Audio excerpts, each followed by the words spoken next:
Hi students, so today you're going to learn about equivalent equations. You can choose to write this down in your book. It is 10C, and the learning intention is to understand what is meant by an equivalent equation or by equivalent equations, and the success criteria to be able to determine whether equations are equivalent or not. So let's get right into it.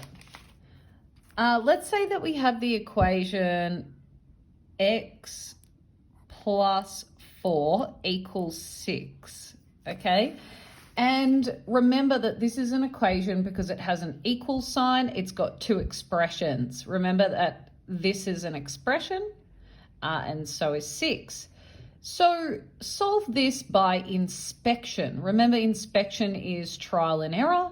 And so hopefully it wouldn't take you too long to work out that x is equal to 2. Now let's talk about what an equivalent equation to this one would be. Well, let's say that I added 1 to this side, to the left-hand side. And let's say that I added 1 to the right-hand side. Let's see what I get. Well, it's x plus 4 plus 1 equals 6 plus 1. And then I'm going to simplify this. So x plus 5 equals 7. And if we solve this by inspection, we get the same answer. So x equals 2. So these equations are what we call equivalent. So we would write this out, x plus 4 equals 6 and x plus 5 equals 7 are equivalent equations. So let's say that we're actually looking at what's equal about them. So they are equal in value. And I'm just going to draw that out like I've got a scale here, an old school scale. I don't know if you've seen one like this before. Okay, and basically if the two masses on both sides are equal, they will be balanced and they won't tip on either side like a seesaw. So what that means is if I've got x plus 4, and let's just say, I don't know, x is looks like a box like that. And 4 is like 2 of these boxes, because remember x was equal to 2. And then on the other side, I've got 6, which is equal to 3 of these boxes. All right. As you can see, these are equal to each other. Now, if I add 1 to both sides, I will get x plus 4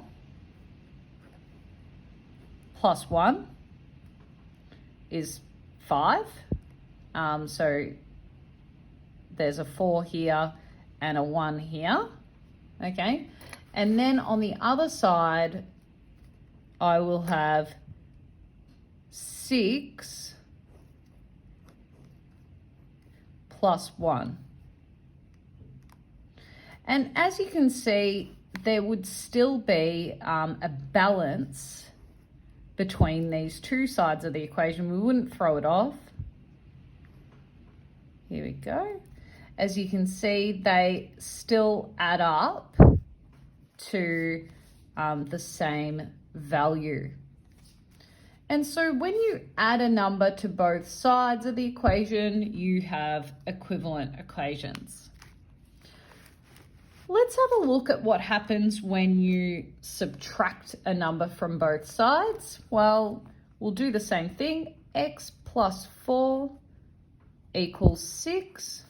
So if we add 1 to both sides,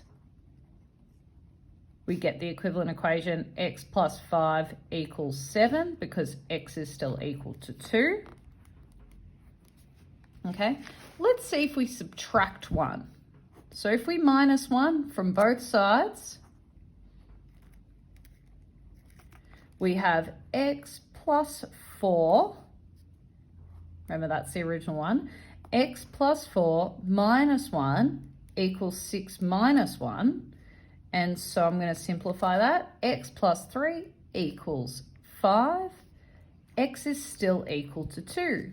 So you get equivalent equations when you add the same number to both sides or you subtract the same number from both sides.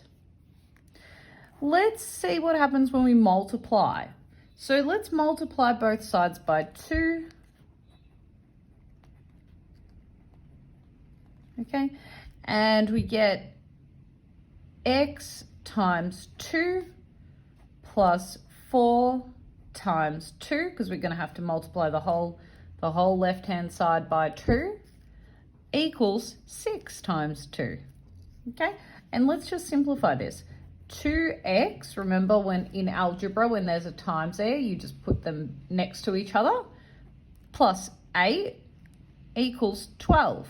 And let's have a look. If x was equal to 2, then it would be 2 times 2 is 4, plus 8 equals 12. Perfect. So x is still equal to 2. So when I multiply the left hand and the right hand side by the same number, I get an equivalent equation. Okay, now let's see if we divide both sides by 2. So we're going to have x divided by 2 plus 4 divided by 2 equals 6 divided by 2. And we get x over 2 plus 2 equals 3.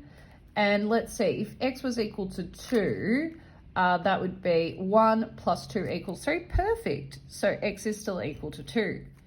So what are the equivalent equations? And if I just circle them, the equivalent equations are all of them. So this is equivalent to this, and this is equivalent to, this is equivalent to this one, okay? So let's do a couple of examples. I'm going to write out that question. I'd like you to write this down in your book. So perform the operation to each side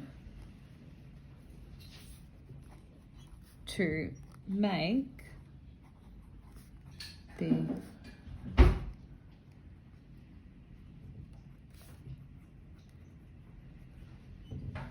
all right, let's give this a go. So with the first one, you've got 7x equals 10. And the question's asking you to multiply both sides by 2. So if you multiply the left-hand side by 2, you will have 7 times 2. And we know that that's 14. 14x equals 10 times 2, 20. So therefore, this equation and this equation are equivalent because we did the same thing to the left-hand side as we did to the right-hand side. Let's do B. So B is 30 equals 20b.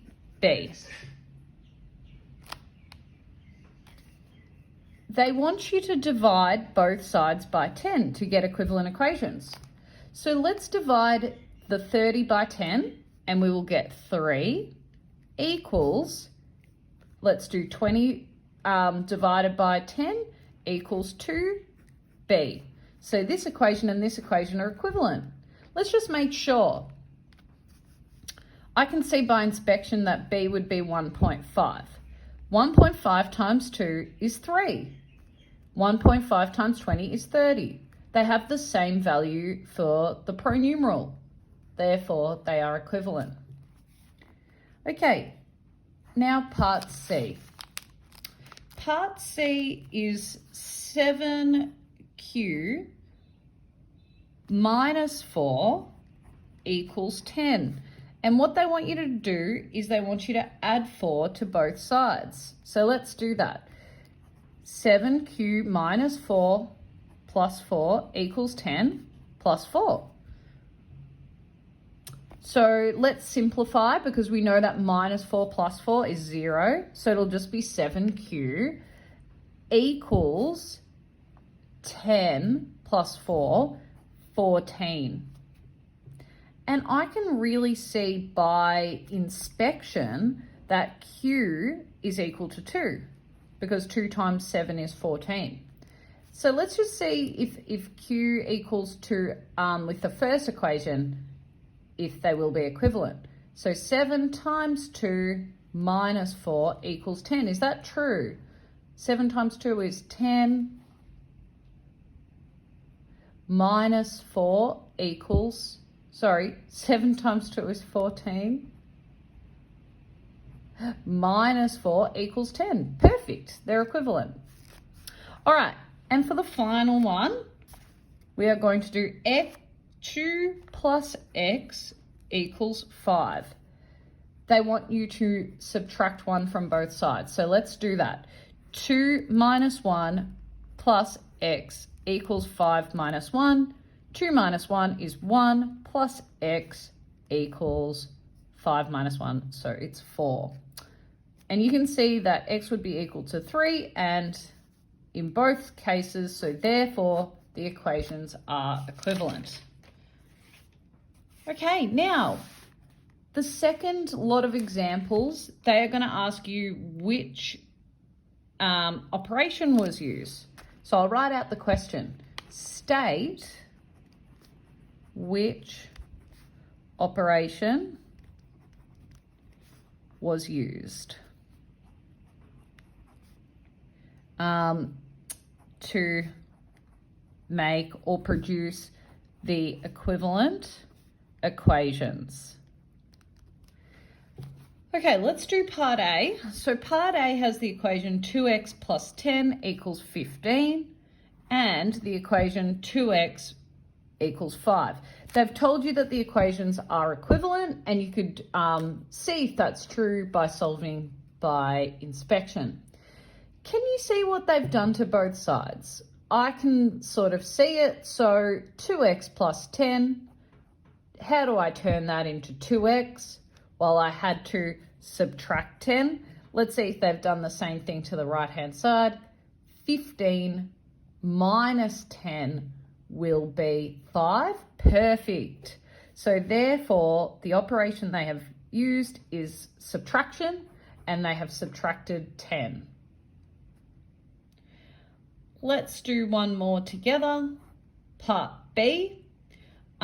This is 5 equals 7 minus x and 10 equals 2 times 7 minus x.